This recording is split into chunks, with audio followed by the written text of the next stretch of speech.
পদুম এইটো যে লিখিছে এইটো দেখিছা কি হয়টো কি হয় এতিয়া পদ চাবানে তোমালোকে চাবানে এইটো কি হয় এনেকে দুইটো নিচিনা লিখিলো ইয়াৰ পৰা লিখিলো এইটো এইয়া এইটো কি হয় কি হয়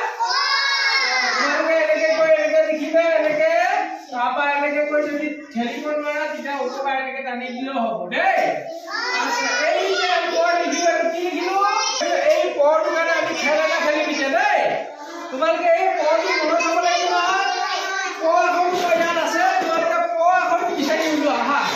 সকলোৱে পাইছে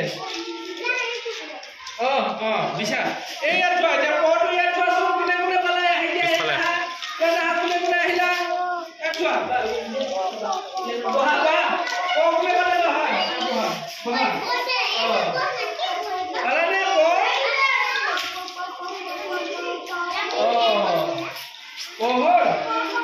পালেনে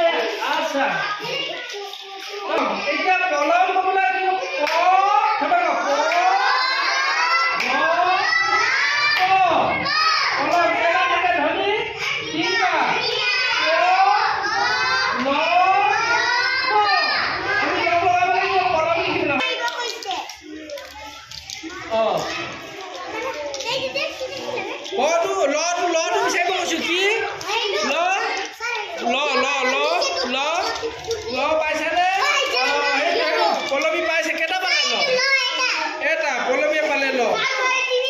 তিনিটা পালা এই তিনিটা ল পালে দেখুৱাই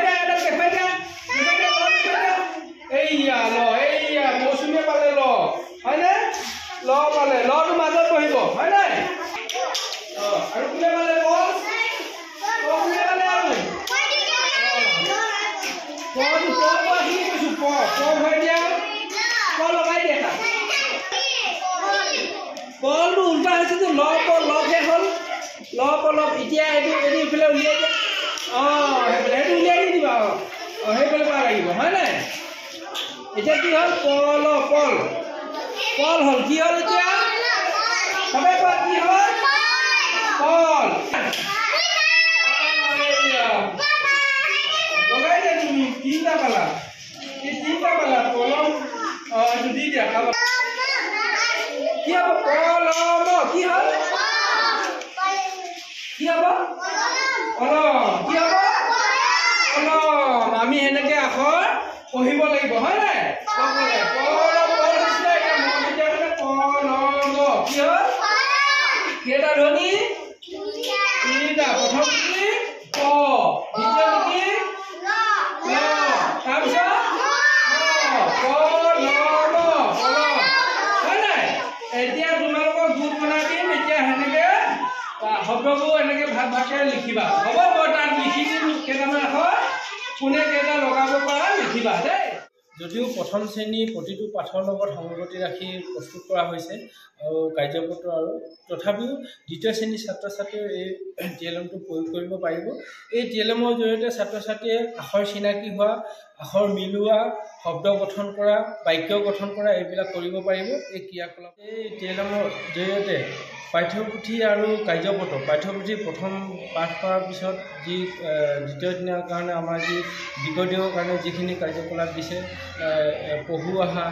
মিলাও অহা শব্দ গঠন কৰোঁ অহা এইবিলাক এই টিএলএমৰ দ্বাৰাই কৰিব পাৰিব গতিকে প্ৰতিটো পাঠৰ সলনি যিখিনি আমাৰ দৰকাৰ হয় সেইখিনি আমি লৈ গৈ ছাত্ৰ ছাত্ৰীক ব্যৱহাৰ কৰিবলৈ উপযোগী কৰা হৈছে এইখিনি ছাত্ৰ ছাত্ৰীয়ে এইখিনি এনেদৰে প্ৰস্তুত কৰা হৈছে যাতে ছাত্ৰ ছাত্ৰীয়ে মিলাই ভাল পায় খেলি ভাল পায় ক্ৰিয়াকলাপৰ মাধ্যমেৰে কৰি ভাল পায় আৰু